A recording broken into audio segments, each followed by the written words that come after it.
Hello, dear Pisces. I'm Michaela. Welcome to my astrology channel, Today Energy. And this is a monthly astrological forecast for May for you, Sun, Moon, and Rising sign Pisces.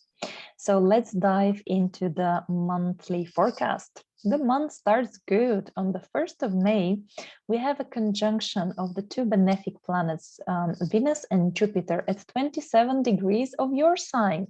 Now, I think you're still under the beautiful influence of the great conjunction of Jupiter and Pisces, you're both rulers, that happened on the 12th of April. So this is like a reminder about it, or even enhancing these energies, especially if your rising sign or sun or moon is around the 27th degree. That's a beautiful, romantic, auspicious day for everything you want to initiate in your life, for being on public, for showing your grace. You're very attractive. You are very popular. Really, Jupiter brings popularity. Venus is about being sweet and nice and diplomatic. So fantastic day for personal development, for initiations of any sort, for convincing people, and finding allies, establishing relationships, and so on. You can take good care of your body. And by the way, great day for ladies, for like beauty procedures, spa, and so on. Well, not only for ladies, actually, for everyone who enjoys it. On the 2nd, Venus goes into Aries, and that's your second house.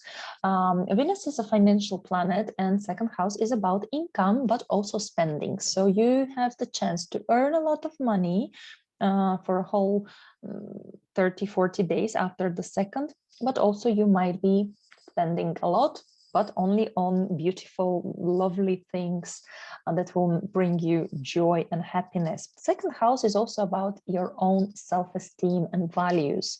What do you treasure in life? What do you value? So Venus might boost your own self-love.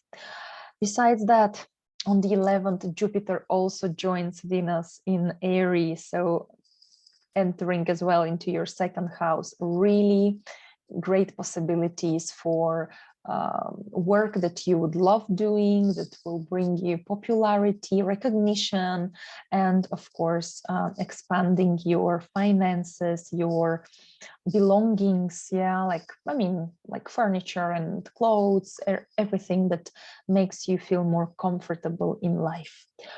On the 10th, Mercury goes retrograde at 4 degrees of Gemini in your 4th house, and you will feel it the most if your IC, the cusp of your 4th house, is around 4th degree of Gemini.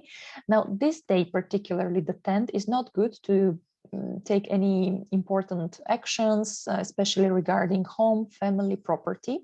But then Mercury goes retrograde through this area, so you might go back to your home, meeting with your parents, revisiting your old country, your memories at the very least. It might be selling some property or rereading some contracts, resigning some property contracts. Then on the 23rd, Mercury moves retrograde into Taurus. That's your 3rd house. So maybe you have documents to look for, to reread, resign, because 3rd house is about contracts. It's about social media. Maybe you will reopen your page, or maybe you're finishing your blogging activity, closing your page. Check again your vehicle. It's not a good time to buy a new one, but it's okay to compare the market, to choose, to see what you would like to buy. Now, the 3rd of June is the day when Mercury stations to go back direct. So it's your 3rd house this time, and 3rd of June, remember this date as well. It's not good for deals, trading, social media, advertisement, travels, trips, and dealing with your vehicle. Oh, maybe during this retrogradation period, you will reestablish some connections with family members, parents or siblings, cousins, or extended family, revisiting your old neighborhood maybe. On the 13th, Sun conjuncts the North Lunar Node, Rahu. It's a karmic point on the sky. It's your third house, 22nd degree of Taurus. So maybe some very important news about siblings, cousins, maybe it's some new younger people especially entering into your life. Maybe you discover some unknown until now social media and you create an account there, because Rahu talks about the future, about the young generation, about everything yet unexplored by us, but very exciting and interesting. It's a lot, multitudes. So maybe you will be in the center of attention and suddenly perhaps you will have a large audience or public. On the 16th, we have a full lunar eclipse at 25 degrees of Scorpio. And here is together with Ketu, the south lunar node that talks about endings. It's your 9th house. Lunar eclipse is like a very massive full moon, culmination, peak point, and then ending. So maybe we're talking about you graduating, receiving a diploma, certificate. 9th house is about education.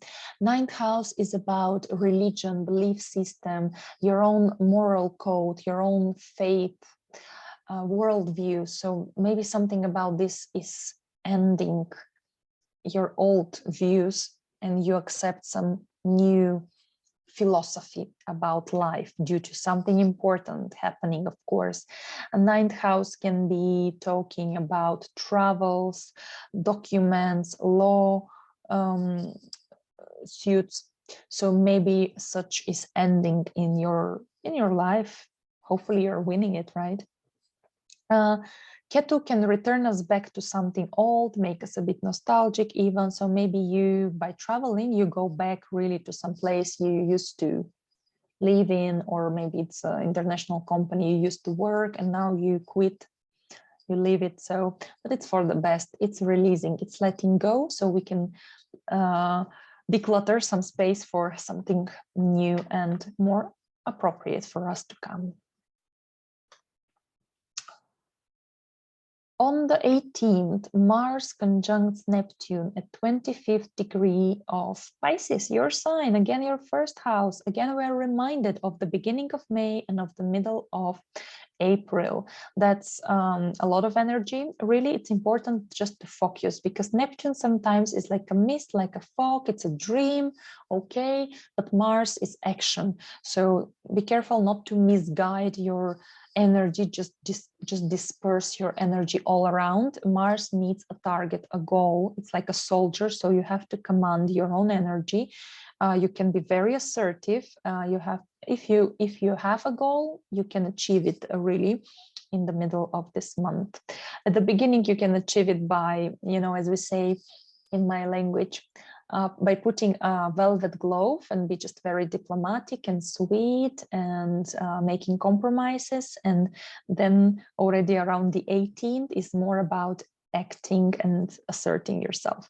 On the 21st, the sun goes into Gemini, and that's your 4th house. So where is the sun? There is our attention. So your attention for a month from now on is towards your home and family and property.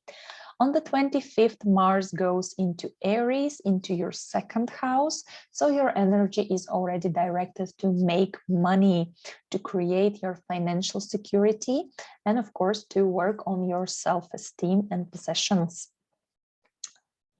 On the 28th, Venus goes into Taurus. For you, that's 3rd house. So pleasure from communication, from traveling, meeting new people, mostly young ladies, maybe, because Venus represents them. It might be having a lot of pleasure through communication and shopping online, internet, social media, popularity, great for advertisement. You might, Venus is money. It's where we what we invest into. So 3rd house, you might invest into travels, education, car or vehicle overall, and promotion PR campaigns, and they will be quite successful because then they can bring you money. Your social media blog and page can bring you income as well. On the 29th, Mars conjuncts Jupiter at 3 degrees of Aries, second house for you. You will be literally unstoppable. You have big chances for great career, like work opportunities, good results. For your health, you can do great exercises, which will help for your well-being. It's a lot of energy into your home, like make it nice, spacious, beautiful, but also, mind you, don't go over excited about buying and spending, because it can be very impulsive spending this day. On the 30th, we have a new moon at 9 degrees of Gemini, your 4th house, new beginnings, new opportunities to create a family. Someone new maybe appears in the family, like a baby or someone's spouse. It can be really a new home you're buying yourself, new roommate moves in with you. Especially, you will feel it if your IC is around the 9th degree of Gemini. And this is a nice new moon because it officially puts an end to all this 1.5 months of turbulent energies of the eclipses. We had 2 eclipses in the spring. We will have 2 more in the autumn. That's normal. Those are eclipse seasons. But many people feel pressure and destiny and transformation during those 1.5 months overall. Well, maybe not you so much, depends if you have any placements in the fixed signs, especially Taurus and Scorpio, but also Leo and Aquarius. If yes, then also you will be happy now on the last day of May, basically to exhale in peace, because life gets back to normal, so people can, integrate the changes that happened during these eclipses with them. Dear Pisces, thank you so much for watching, liking, sharing my videos, for subscribing to my channel. It really helps the channel grow. I really wish you an amazing May. Still, you are so lucky, so grab the chances, be proactive possibly, but even if you are not, I think universe is just very generous with you, so it's just nice to pass it on, be as well generous with others. Take care of yourself, have a great May, and I'll talk to you soon. Bye bye.